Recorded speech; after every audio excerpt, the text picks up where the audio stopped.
circuito en materia administrativa. Nos va a platicar temas sumamente interesantes que yo creo que muchos mexicanos desconocen sobre derecho fiscal, sobre derecho tributario, sobre deducciones. Nos va a hablar de todo esto.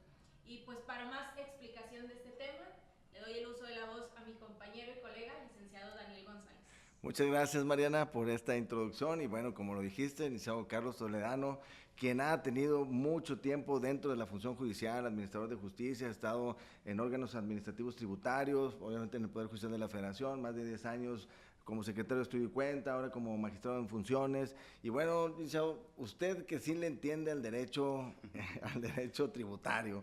Tenemos muchos conceptos, principios de equidad, principios tributarios, hay que pagar alzada, hay que pagar hacienda, Sí. pero para poder definir esto, la gente, así que el ciudadano de a pie, como se le dice, el trabajador, ¿en qué se tiene que fijar para poder generar una deducción? ¿Y qué son las deducciones? ¿Y cuáles se operan y cuáles no? ¿Y cuáles son los montos? Cuéntanos un poquito. Esto, un paréntesis, deviene de varias sentencias, inclusive de la Corte, de colegiados, en que digamos que los criterios pues ya están muy determinados, ¿no? Cuéntanos, Michelle. Muchas gracias, Mariana, Daniel, muchas gracias por la invitación, primero que nada. Tratando de hablar un poquito en términos lo más sencillo posible. Claro. Para el auditorio. Yo traía algo preparado en cuanto a deducciones en materia de declaración anual para personas físicas, que bueno, yo creo que es algo que nos interesa a gran parte de la población, sobre todo a los que pues de alguna manera recibimos un salario y pues necesitamos saber qué es lo que podemos deducir y qué es lo que no, y bueno, cuáles son los parámetros que ha establecido la Corte pues para poder determinar si estos gastos son deducibles o no y hasta qué montos. Discúlpeme que lo interrumpa. Ahorita menciona un concepto que me parece muy importante y a lo mejor no todas las personas que nos estén escuchando saben a qué se refiere o conocen el significado. Personas físicas. ¿Qué es una persona física? Bueno, normalmente estamos, los que tratamos del tema fiscal, pues cometemos el error muchas veces de hablar de personas morales y personas físicas. En términos llanos, en términos simples, las personas morales pues, son las empresas, las organizaciones formadas por dos o más personas organizadas para un fin. Y personas físicas, pues somos nosotros, ¿no? Los mortales. Ahora sí que los mortales. Eso es lo que debemos de entender por persona física. Entonces, un asalariado, un trabajador, persona física, ¿qué sí puede deducir? Y para empezar, pues, ¿qué son las deducciones?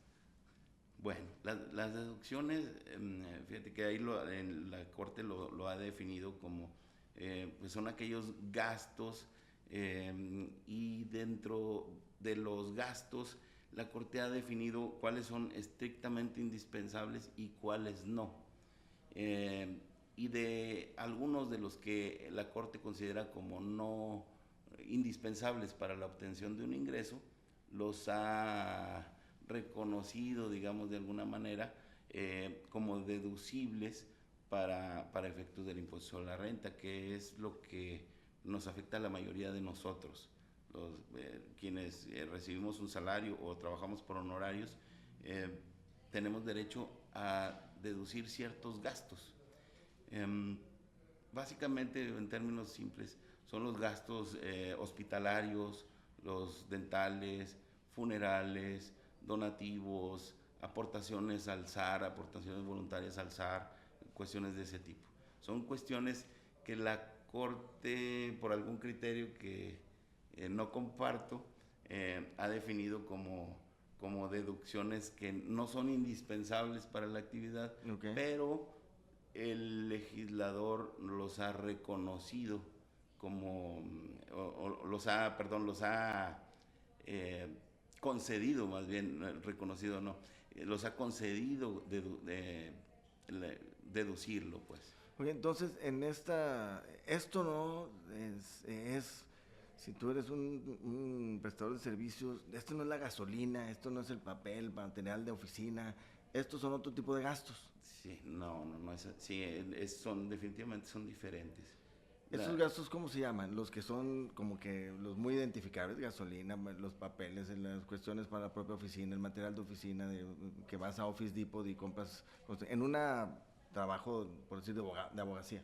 Bueno, para quien trabaja, por ejemplo, por honorarios, pues la ley reconoce que se requieren ciertos gastos o inversiones para obtener el ingreso. ¿Sí? Él reconoce la necesidad de realizar esos gastos. Ahora sí que el tipo de gastos que pueden deducirse en ese tipo de actividades que pues son, pues digamos casi como una actividad empresarial, pero no lo es, es una actividad profesional, ahí la ley lo que hace es reconocer que tienes necesidad de hacer esos gastos y te da la posibilidad de deducir de tus ingresos para efecto de calcular el impuesto sobre la renta. Y en el caso del trabajador regresando, entonces no puedes deducir esos gastos. En el caso del trabajador, no, porque bueno, ahí se ha interpretado que pues para un trabajador pues no es necesario, porque el empleador pues pone o tiene la obligación de poner todo lo necesario para que el empleado trabaje, el escritorio, la papelería, la luz, la renta de alguna oficina, pues todo eso son gastos, pero son gastos del empleador, ¿sí? Y serían deducibles para el empleador, para el empresario o para la persona que trabaja por honorarios y que a su vez tiene algún empleado. Entonces, en este caso, ya que vamos como que quitándole, a ver, este paga esto, este le queda, y ahora sí. ¿Seguros médicos puede deducirlos, el trabajador? El trabajador sí. El trabajador tiene la posibilidad de deducir conforme a la ley los gastos que te comenté. Honorarios médicos, gastos hospitalarios, entre ellos puede ser también la realización de algún estudio, de algún estudio necesario para determinar algún diagnóstico y en su caso la atención médica que requiera, los seguros que sirvan para esos efectos, para brindar una atención médica, también serían deducibles para todas las personas, incluyendo los trabajadores. ¿La hipoteca de la casa? La hipoteca de la casa. La hipoteca no sería propiamente deducible. Lo que sería deducible serían los intereses que se pagan por la hipoteca de la casa. Sí. Entonces vas quitándole algunas y con ciertos requisitos. Voy separando un centavito de acá, voy agarrando otro para poder generar mi declaración anual al final del año. Eso sería más o menos. Sí. ¿Qué montos son los que maneja la Corte? La Corte lo ha dicho en una sentencia, es una cuestión de la legislación, son ahora sí las reglas que saca la Secretaría de Hacienda. ¿Dónde viene el fundamento? El fundamento es viene en la ley del impuesto sobre la renta, el artículo 141. Ahí pueden encontrar las deducciones personales de todas las personas físicas. En cuanto a los montos, bueno, ahí tienen, en general existe un límite, hay un general del 15% del valor de tus ingresos o cinco veces la UMA elevado al año, lo que sea menor. Entonces, bueno, en términos ya no son ¿cuánta lana es? Son como 203,000 pesos, es como tope. O sea, yo nomás 203,000 pesos puedo deducir en mis gastos personales no estructurados. No estructurales, sí, como en deducciones no estructurales, que yo pienso ¿No estás de acuerdo? Pienso que le mal llama la Corte así.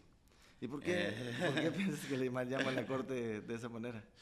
Bueno, es que hay algunos criterios que ha emitido la Corte con relación a las deducciones para diferenciarlas. Las deducciones le llaman estructurales y no estructurales. Las deducciones estructurales son aquellas reconocidas por la ley, ¿sí? Que tienen la característica de ser estrictamente indispensables para la obtención de un ingreso, ¿sí? A eso le llama la Corte, o en sus criterios le llaman deducciones estructurales. Y con relación a ello, pues prácticamente no ponen un límite, pero en las deducciones no estructurales, como las deducciones personales para las personas físicas, ahí sí la ley pone un límite. Y aquí a lo mejor para nuestro... Suena desproporcional una con la otra. La verdad, sí. Para mi gusto, no con la otra, porque no sería comparable la situación de una persona que recibe ingresos por salarios con una persona que recibe ingresos por una actividad como de honorarios o actividad empresarial. No serían comparables. Pero lo que sí pienso yo, y estoy muy convencido, es que el tope para las deducciones personales, yo creo que debería ser declarado inconstitucional, pero pues no ha sido así por la Corte. Ok. En cuanto a este tipo de deducciones, afuera de cámaras platicábamos acerca de un ejemplo que era muy sencillo sobre un jefe de familia que paga su seguro de gastos médicos, pero paga el de él, el de su esposa y el de sus 3 hijos, ¿no? Sí. Entonces ahí, ¿cuánto es la deducibilidad que tendría este jefe de familia por esos seguros? La que te dije ahorita, 203,000 pesos. Entonces, esta persona paga 5 seguros, pero nada más por ese monto. Sí. Y una persona soltera, pues pagaría... También 203,000 pesos. Hasta sus 203,000 pesos. Entonces ahí es donde pues, ya no cuadra. O sea, como que si la propia Constitución establece que los mexicanos estamos obligados a contribuir de manera proporcional y equitativa, pues ¿cómo van a pagar lo mismo a alguien que tenga 5 dependientes económicos a alguien que no lo tiene? Claro, O sea, digo, por más que sea el mismo sueldo, pues no es razonable que paguen lo mismo. no, digo, creo que haciendo ese pequeño ejemplo, creo que es clara la posición en cuanto a que tal vez, y solo tal vez, la ley esté un poco desproporcional. Bajo un principio, ¿qué principio tributario sería? Yo creo que los dos, tanto la proporcionalidad como lo equitativo, porque pues yo pienso que para un trabajador, digamos, por más buen sueldo que tenga, si tiene en un año alguna catástrofe médica y opta por contratar servicios hospitalarios de calidad privados, y se gasta, no sé, qué te gusta para atenderse de un infarto, de una operación, no sé, 1,000,000 de pesos, pues su capacidad económica va a bajar, claro, necesariamente. O sea, ese año no va a tener capacidad para pagar sus contribuciones como dice la... Bueno, más bien la ley debería adaptarse, pero yo creo que su capacidad económica va a bajar mucho si tiene una catástrofe de ese tipo. Y eso no se reconoce ni en la ley ni en la jurisprudencia. Sí, María. Ahorita mencionaba lo de los impuestos de forma equitativa. ¿Esto quiere decir que las personas de escasos recursos o de algún sector económico más bajo pagan menos impuestos? Sí, así debería de ser. La equidad, vaya, en términos lo más llano posible, pues es tratar igual a los iguales, ¿no? Y darle alguna concesión o algo a los desiguales. Si veo que no tienen la misma capacidad económica, pues dos personas pues no pueden tratarse de la misma manera. Claro. Y el impuesto o la contribución que se vaya a pagar, pues debe ser proporcional, pero proporcional a su capacidad económica. O sea, la ley o los elementos que integran una ley tributaria deben de reflejar la capacidad económica de quien paga las contribuciones para efectos de determinar cuánto es lo que va a pagar. El PTU, licenciado. El PTU, así como, y para los que no, más bien, ¿qué es el PTU? Bueno, pues la participación de los trabajadores en las utilidades de las empresas. ¿Esa participación de los trabajadores en las utilidades de las empresas es deducible? Según los criterios de la Corte y de la ley, pues sí, con ciertos requisitos. ¿Y tú qué opinas? Yo creo que, pues no debe.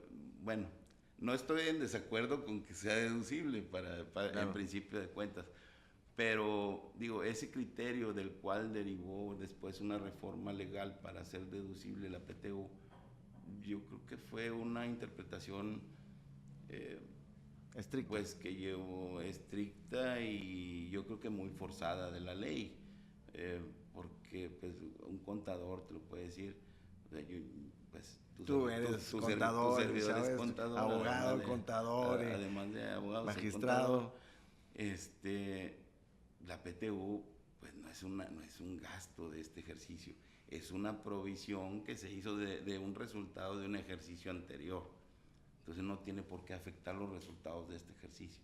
Entonces, y para determinar la capacidad económica, pues generalmente se usa o la estructura que establece la ley para decidir qué es lo que es ingreso y qué es lo que son deducciones, pues básicamente la podemos asimilar con un estado de resultados. La PTU de un ejercicio anterior no puede ser un gasto en este, ¿no? O sea, ese criterio derivó pues de una interpretación ahí muy digamos muy Literal. literal y algo extraña de la ley donde terminó siendo deducible lo impensable, lo que no debería creo yo no debería ser deducible, pero digo como un beneficio, es una opinión, pero como un beneficio para las empresas, pues está bien, yo estoy de acuerdo. Si con motivo de mi trabajo, supongamos, realizo home office y con ese motivo pues trabajo en mi computadora en mi casa, es deducible, por ejemplo, el servicio de internet, de luz, la computadora, los gastos que me implican la computadora, ¿sería deducible eso?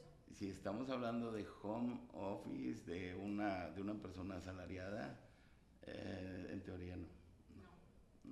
Estaríamos hablando de alguien que realiza una actividad por independiente, por honorarios, ahí sí es posible establecer una deducción, pues el reglamento de la propia ley establece que puedes deducir la parte proporcional de la habitación que normalmente usas para trabajar, del total de la casa habitación que utilizas, es la parte proporcional de la luz, la parte proporcional de todo, puedes meterlo ahí como un gasto, pero de los reconocidos, en la ley, como estrictamente indispensables. Pero en este caso, si eres tú subordinado, tu patrón es el que va a deducir eso. Tu patrón tendría, bueno, en ese caso de un home office, yo creo que ahí La Ley Federal de Trabajo sí te dice que el patrón tiene que pagarte un extra por la luz, un extra por las cosas que darte una silla, darte una computadora ergonómica. Ahí sí, no sé si se haga, pero sí está establecido en la ley que esa sería parte. Y el patrón tendría esa deducibilidad de esos gastos. Deduciría, porque no, en teoría no lo debería de pagar el asalariado. Bueno, pasando a otro tema, tú eres candidato a magistrado. Sí. ¿Cómo has visto, cómo te has sentido, cómo sientes a la gente cuando sí estás haciendo recorridos? Sí, la verdad estamos haciendo muchos recorridos y pues ha sido una experiencia muy valiosa, la verdad. Yo valoro mucho esta campaña porque me ha dado la oportunidad de conocer muchísima gente y también me ha dado la oportunidad de conocer de cerca los problemas de la gente, de cerca hasta las necesidades y los sentimientos de la gente. O sea, esta campaña te sirve en una sensibilidad para contigo, con las personas. 100%. No tenía ni había esa posibilidad detrás del escritorio. Bueno, yo me creía una persona empática, me creía una persona que pues apreciaba a los demás y tenía la capacidad de ponerme en los zapatos de las personas que tienen ese tipo de problemas jurídicos, pero la verdad que esta oportunidad de salir a las calles, platicar con la gente, hablar con ellos de sus problemas, de sus necesidades, si termina por sensibilizarte pero mucho. La verdad, en ese aspecto yo creo que la reforma sí tiene sí es muy atinada en ese aspecto, porque quieras o no, detrás de un escritorio no puedes percibir o sensibilizarte del contexto, de la necesidad y de los sentimientos de la gente. Pues bueno, fíjate que nunca no había escuchado esa definición. Te felicito, Mariana. ¿Qué le deja esta campaña, aparte de la sensibilidad de la gente? ¿Qué se lleva de la gente? La verdad, también mucho cariño. He encontrado ahí muchas personas valiosísimas. No sé, por decir, o sea, digo, sería interminable decir nombres claro. o algo, pero no sé, tengo, por ejemplo, tengo unos que ya los considero amigos, rescatistas, que se encargan de atender, por ejemplo, accidentes viales. Van y buscan a personas, las que se pierden en los cerros de aquí, que van de excursión. Hacen una cantidad increíble de beneficencia. Por ejemplo, por citar algunos, que me dejan impresionado. Hay mucha gente buena y desinteresada que hace el bien a los demás, y la verdad que ya hasta los tengo de amigos, en serio. Muy gratificante esa experiencia. experiencia. Pues fíjate que es algo así que nosotros platicamos con la gente, con los candidatos, y nos dicen que han visto. Algunos sí se quejan sobre la desinformación, dicen que mucha gente no sabe que va a haber elección y que no saben ni por quién votar. ¿Te has topado con esa circunstancia? Sí, lamentablemente sí, también hay muchas personas que pues no están enteradas, y a veces no están ni interesadas en las próximas elecciones, pero yo creo que está en nosotros los candidatos poder hacer llegar a la gente esa importancia, esa importancia de las elecciones que vienen. Ya nos quedan prácticamente 30 días para dar a conocer la importancia de estas elecciones y de la necesidad de que acudan a las urnas a emitir su voto y que escojan con responsabilidad a los mejores candidatos. ¿Considera que se encuentra en algún tipo de ventaja ante pues los otros candidatos, posiblemente que no tengan carrera judicial, ya que pues como usted ahorita lo mencionamos, pues es secretario ya en funciones de magistrado y pues ya tiene toda la experiencia de lo que el cargo implica administrativamente hablando y jurídicamente hablando? ¿Se siente por ese lado en ventaja? Pues no creo, yo creo que todo el mundo puede aportar algo bueno, es también una de las bondades de esta reforma.